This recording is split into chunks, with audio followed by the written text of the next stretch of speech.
87,000 करोड़ हुआ है, 1,87,000 करोड़। जीएसटी के संबंध में कुछ तथ्य जान लें तो 101वां संविधान संशोधन है जीएसटी, ये 1 जुलाई 2017 से लागू हुआ था, 1 जुलाई 2017 से लागू हुआ है, ठीक है। और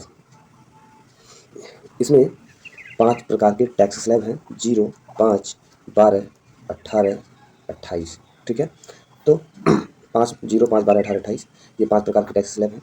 जीएसटी के तहत 101वां संविधान संशोधन जो किया गया जीएसटी को लागू करने के लिए, इसके द्वारा हमारे संविधान में 269 ए, फिर 279 ए, 279 ए आर्टिकल जोड़ा गया, और ये आर्टिकल 279 ए जीएसटी काउंसिल की रचना करता है, जीएसटी काउंसिल की रचना करता है। और जब से जीएसटी लागू हुआ है, सबसे अधिक जीएसटी संग्रह इस बार अक्टूबर माह में रहा। तो आपके प्रश्न बन सकता है कि अब तक का दूसरा सबसे अधिक जीएसटी संग्रह या फिर सबसे अधिक जीएसटी संग्रह किस माह में हुआ, तो हो जाएगा आपका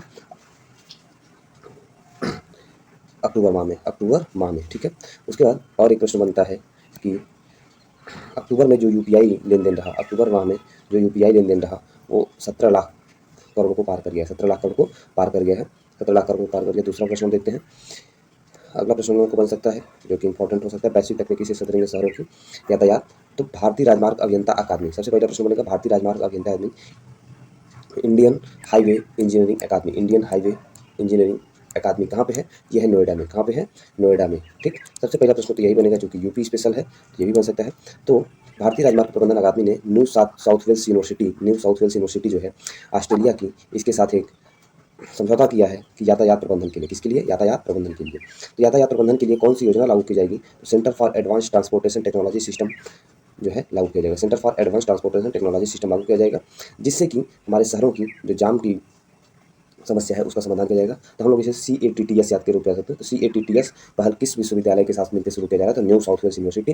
भारतीय राजमार्ग अभियंता अकादमी या इंडियन हाईवे इंजीनियरिंग अकादमी कहाँ पे है, नोएडा में है। ये हमारे दोनों प्रश्न क्या है, इंपॉर्टेंट हो सकते हैं। अगली बात, इसके बाद हम अगले खबर पर आते हैं। अगली खबर क्या है, अगली खबर जो कि हमारे एग्जाम के पॉइंट ऑफ व्यू से महत्वपूर्ण है, और वो देखते हैं। तो लियोनेल मेसी की अनंत कथा, 8वीं बार बैलन डी'ओर पुरस्कार जीतकर रचा। सबसे पहला प्रश्न करेगा कि बैलन डी'ओर पुरस्कार किस क्षेत्र में दिया जाता है, ये दिया जाता है फुटबॉल के क्षेत्र में। किस क्षेत्र में दिया जाता है, फुटबॉल के क्षेत्र में। बैलन डी'ओर फुटबॉल के क्षेत्र में दिया जाने वाला सर्वश्रेष्ठ पुरस्कार जो सर्वश्रेष्ठ फुटबॉलर को दिया जाता है, और ये 8वीं बार लियोनेल मेसी को मिला है। ये सबसे इंपॉर्टेंट है कि आपको स्टेटमेंट दे के पूछ सकता है कि लियोनेल मेसी को 8वीं बार दिया गया है। इसके बाद क्रिस्टियानो रोनाल्डो जो 5 बार पा चुके हैं। लियोनेल मेसी को पहली बार बैलन डी'ओर पुरस्कार 2009 में दिया गया था। तो प्रश्न 2 बनेंगे कि लियोनेल मेसी किस क्षेत्र के खिलाड़ी हैं, फुटबॉल, ये सबको पता होगा। लियोनेल मेसी किस देश के खिलाड़ी हैं, तो अर्जेंटीना के खिलाड़ी हैं, ये भी पता होगा। लियोनेल मेसी की कप्तानी में अर्जेंटीना 2022 की फीफा विश्व कप की विजेता भी बनी है, ये भी इंपॉर्टेंट है। फिर बैलन डी'ओर पुरस्कार फुटबॉल के क्षेत्र में दिया जाने वाला सर्वश्रेष्ठ पुरस्कार ये फ्रांस के द्वारा दिया जाता है, ठीक। तो बैलन डी'ओर पुरस्कार पुरुषों की श्रेणी में दिया गया लियोनेल मेसी को, किसको दिया गया, लियोन मेसी को। जबकि महिलाओं की श्रेणी में दिया गया स्पेन की बोन माती को, किसको दिया गया, स्पेन की बोन माती, एटाइना बोन माती को दिया गया, स्पेन की एटाइना बोन माती को, ठीक। स्पेन की एटाइना बोन माती, ठीक है। तो बैलन डी'ओर पुरस्कार 1956 से दिया जाने वाला पुरस्कार है, जो कि फ्रांस द्वारा दिया जाता है, फ्रांस की पत्रिका के द्वारा दिया जाता है बैलन डी'ओर पुरस्कार। तो अगर हम लोग कोड के रूप में याद रखें तो बैलोन बोन मेसी, बैलोन बोन मेसी, तो कोड हो जाएगा बैलोन बोन मेसी। बोन से हो जाएगा बोन माती और मेसी से हो जाएगा मेसी। बैलोन बोन मोसी 2023, बैलोन बोन मोसी 2023, ठीक है। अगली खबर की ओर हम बढ़ते हैं। अगली खबर देखते हैं, अगला जो हमारे लिए इंपॉर्टेंट हो सकता है। अगला खबर है कि संगीत सम्राट जो है, जिनकी जन्मस्थली संगीत सम्राट भारत में तानसेन है, जो अकबर के समय में थे। इनकी जो जन्मस्थली है ग्वालियर को यूनेस्को की क्रिएटिव सिटी नेटवर्क में शामिल कर लिया गया है, क्रिएटिव सिटी नेटवर्क में शामिल किया गया है, और वो भी सिटी ऑफ म्यूजियम के तहत, सिटी ऑफ म्यूजिक के तहत इसे क्रिएटिव सिटी नेटवर्क में शामिल किया गया है। तो क्रिएटिव सिटी नेटवर्क में अब तक कुल कितने देश शामिल हो चुके हैं, टोटल 64 देश हैं। कितने देश हैं, 64। क्रिएटिव सिटी नेटवर्क में अब तक कुल 64 देश शामिल हो चुके थे। ग्वालियर के शामिल होने के बाद ये देशों की संख्या कितनी हो गई है, 65। ग्वालियर के शामिल होने के बाद ये संख्या कितनी हो गई है, 65। अब तक 64 थे, ग्वालियर के शामिल होने के बाद ये संख्या कितनी हो गई, 65। इससे पहले भारत के 2 और शहर यूनेस्को की क्रिएटिव सिटी नेटवर्क में शामिल हैं, जो वाराणसी और चेन्नई, ठीक है। वाराणसी और चेन्नई इससे पहले भी क्रिएटिव सिटी नेटवर्क में शामिल है। तो पूरे विश्व में कुल क्रिएटिव सिटी नेटवर्क में शामिल देशों की शहरों की संख्या कितनी है, 65 है इस समय। भारत के कौन कौन से हैं, तो वाराणसी, चेन्नई और ग्वालियर, ये 3 शहर जो है वो शामिल हैं, ठीक। हम अगले के प्रश्न के ऊपर बढ़ते हैं। अगला प्रश्न है कि अबू धाबी में CBSE अपना कार्यालय खोलने जा रहा है, ठीक।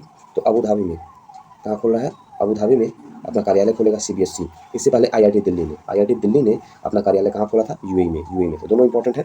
यूएई में 2 भारत के संगठनों ने कार्यालय खोला है, तो एक आईआईटी दिल्ली ने और एक सीबीएसई ने, ठीक है। 2 संगठनों ने अपने कार्यालय खोले हैं। उसके बाद अगला प्रश्न है, वेरी वेरी वेरी इंपॉर्टेंट है अगला प्रश्न, कि अखाउड़ा अखाउड़ा, ठीक है।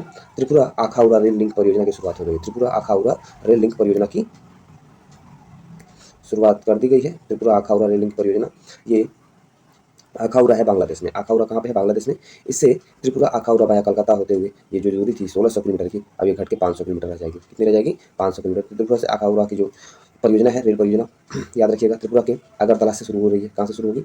अगरतला से कहाँ तक जाएगी? अखाउड़ा तक जाएगी। कहाँ तक जाएगी? अखाउड़ा तक। तो वेरी वेरी वेरी इंपॉर्टेंट है। इसके बाद मैं जो दूसरी 65 किलोमीटर लंबी रेल परियोजना शुरू की गई, उसका नाम है खुलना मोंगला पोर्ट रेल लाइन, ठीक है। बांग्लादेश में रामपाल में मैत्री सुपर थर्मल पावर प्लांट के स्थापना की गई, ठीक है। तो रामपाल में मैत्री सुपर थर्मल पावर प्लांट, ये तो सभी को पता है कि मैत्री सुपर थर्मल पावर प्लांट कहाँ पे है। जबकि जो ये खुलना और मोंगला पोर्ट रेल है, खुलना मोंगला पोर्ट रेल लाइन, ये भी इंपॉर्टेंट है, ठीक। तो ये इंपॉर्टेंट थे। अगला है कि ब्रह्मोस मिसाइल का जो सफल परीक्षण किया गया है, ब्रह्मोस मिसाइल का सफल परीक्षण किया गया है कहाँ पे? ब्रह्मोस मिसाइल का युद्धपोत से सफल परीक्षण किया गया बे ऑफ बंगाल में। कहाँ पे किया गया है? बे ऑफ बंगाल में। ये भी इंपॉर्टेंट है। उसके बाद अगली खबर पे हम देखते हैं, तो पैरा एशियन जो गेम हुआ, पैरा एशियन गेम्स में जो पदक जीतने वाले हैं, पूर्व 111 पदक जीते। भारतीयों के द्वारा कुल कितने पदक जीते गए? 111 पदक जीते गए। पैरा एशियन गेम्स में भारतीयों ने कुल कितने पदक जीते? 111 पदक जीते। उसके बाद हम लोग एक बहुत इंपॉर्टेंट खबर पे आते हैं, जो कि उसका हम देखते हैं कि उत्तर प्रदेश में एक्सप्रेसवे की संख्या कितनी है? 6 एक्सप्रेसवे संचालित है, 7 निर्माणाधीन है। मेट्रो कहाँ का है?